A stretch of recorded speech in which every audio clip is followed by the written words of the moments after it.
এই ধানের যে পরাগ রেণুটা হয় বা উপকারী পোকাগুলা থাকে সেগুলো কিন্তু নষ্ট হয়ে যেতে পারে। আটটি অনুখাদ্যতেই ধানের বাম্পার ফলন আশা করে যায়। আসসালামু আলাইকুম, কৃষি জানালা ইউটিউব চ্যানেল থেকে আমি মোজবার স্বাগতম জানাচ্ছি।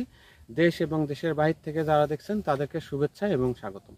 আজকের বিষয়টা খুবই গুরুত্বপূর্ণ, কেননা আমন ধান চাষের ক্ষেত্রে অনেক চাষি ভাইদের ধান বের হয়েছে এবং অনেক চাষি ভাইদের বের হয়নি। আবার অনেক চাষি ভাইদের কিন্তু 15 থেকে 20 দিনের মধ্যে কাটতে পারবে। যে সকল চাষি ভাইদের ধান বের হয়নি বা বের হয়েছে তাদের জন্য গুরুত্বপূর্ণ টিপস, মাত্র একটি স্প্রে করে পোকামাকড় দমন করতে পারবেন এবং ধানের যে রোগ বালাইগুলো হয়, যেমন ব্যাকটেরিয়া জনিত রোগ বা ছত্রাক জনিত রোগ, সেগুলোও কিন্তু আপনারা দমন করতে পারবেন। আপনার ধানের জমি পরিদর্শন করে আপনারা দেখবেন যে আপনার ধানের জমির শীষ যদি বার না হয়ে থাকে, সেক্ষেত্রে ধানের যে থোরগুলো আসছে 100% যদি থোর থাকে, সেক্ষেত্রে 100% থোর আসার মিনিমাম 7 দিন আগে আপনারা ফলন বৃদ্ধির জন্য পিজিআর প্রতি লিটার পানিতে 3 মিলি হারে স্প্রে করে দিবেন। এর সঙ্গে সলুবার বোরন বা লিবারেল বোরন বাজারে পাওয়া যায়, প্রতি লিটার পানিতে 1 গ্রাম হারে ধানের জমিতে ঠিক কাস্থর 100% আসার 7 দিন আগে ধানের শীষ কি হবে,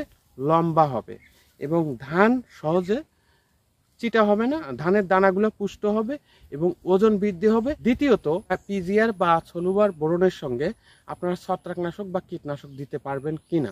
পিজিআর এর সঙ্গে আপনারা ছত্রাকনাশক দিতে পারবেন, কিন্তু কীটনাশক না দেওয়াই সবচাইতে উত্তম।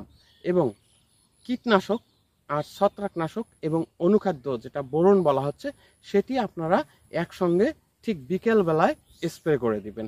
এবং এর সঙ্গে আপনারা শ্যাম্পু নেবেন। শ্যাম্পু কেন নিতে হবে, কেননা এখন বৈরী আবহাওয়া চলতেছে, অনেক সময় রোদ হচ্ছে, অনেক সময় বৃষ্টি হচ্ছে। যখন শ্যাম্পু সহ আপনারা ছত্রাকনাশক বা কীটনাশক বা ব্যাকটেরিয়া নাশক বা পিজিআর এই ধানের গাছের উপরে সঠিকভাবে স্প্রে করার পরবর্তীতে টিস্যু আছে বা রুট সার্কেল আছে, এই টিস্যুর মাধ্যমে সমস্ত গাছের মধ্যে ছড়িয়ে পড়বে এবং এই নিউট্রিশনটা সহজেই নিতে পারবে।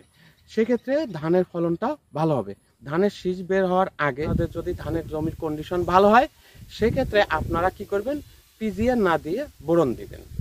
এর সঙ্গে কি করবেন, মাজরা পোকার কীটনাশক দিতে পারেন, মার্শাল দিতে পারেন, অথবা কার্টাপ দিতে পারেন, অথবা ডাস্টবান দিতে পারেন, অথবা অ্যাসাটাপ দিতে পারেন, অথবা নিট শট দিতে পারেন, অথবা বেল এক্সপার্ট দিতে পারেন, অথবা এনসিপিও দিতে পারেন।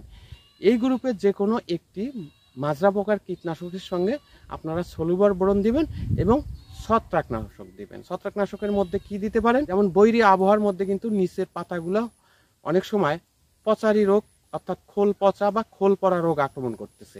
এজন্য সর্বপ্রথম আপনারা কনজা প্লাস দিতে পারেন, অথবা কনটাপ দিতে পারেন, অথবা আপনারা এমিস্টার টপ দিতে পারেন, অথবা আপনারা নাভারা দিতে পারেন, অথবা কম্বি 2 দিতে পারেন, অথবা এই গ্রুপের যে কোনো একটি ছত্রাকনাশক নিয়ে একসঙ্গে ধানের জমিতে ঠিক বিকেলবেলা স্প্রে করে দিবেন। তাহলে কি হবে, ধানের ফলনটা 100% বৃদ্ধি হবে, পোকামাকড় দমন হবে। এতে করে ধান যখন বের হবে সহজেই ধানটা একসঙ্গে বের হবে।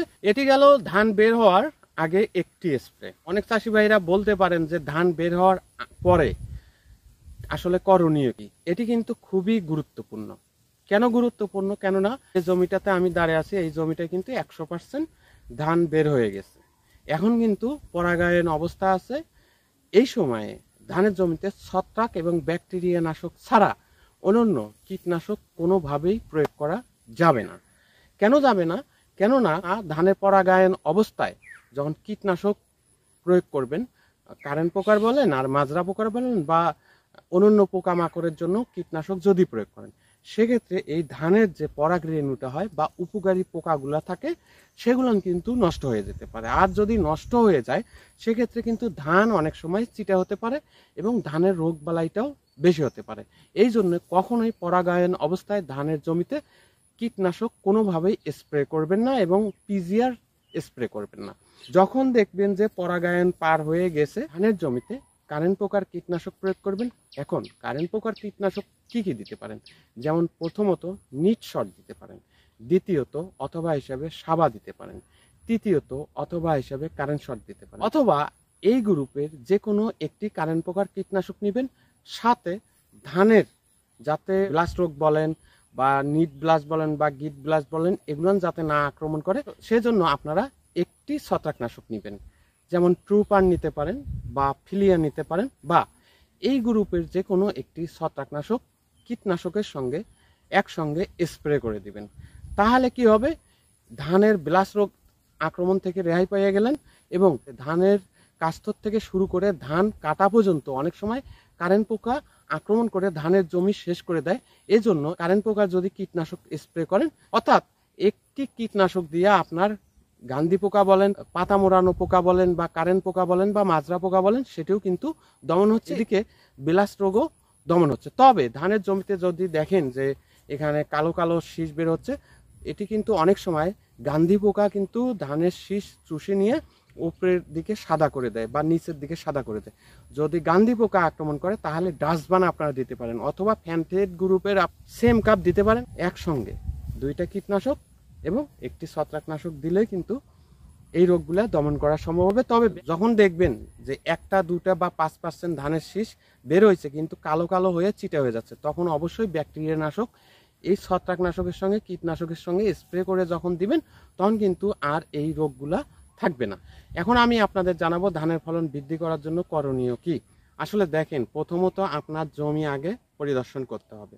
আপনার জমির কন্ডিশন বা ধানের কন্ডিশন যদি 100% ভালো থাকে, সেক্ষেত্রে কিন্তু পিজিআর দেওয়ার দরকার নেই। শুধুমাত্র আপনারা ধানের শীষ বের হওয়ার আগে 100% কাস্তরের সময় সলুবার বোরন 2 গ্রাম হারে দিবেন, এবং ধানের শীষ যখন বের হয়ে আসবে, যখন পরাগায়ন পার হয়ে যাবে, তখন এই ছত্রাকনাশকের সঙ্গে এবং কীটনাশকের সঙ্গে সলুবার বোরন প্রতি লিটার পানিতে 2 গ্রাম হারে যদি স্প্রে করে দেন, একটি অনুখাদ্যতেই ধানের বাম্পার ফলন আশা করে যায়। ভালো থাকবেন, সুস্থ থাকবেন। আসসালামু আলাইকুম।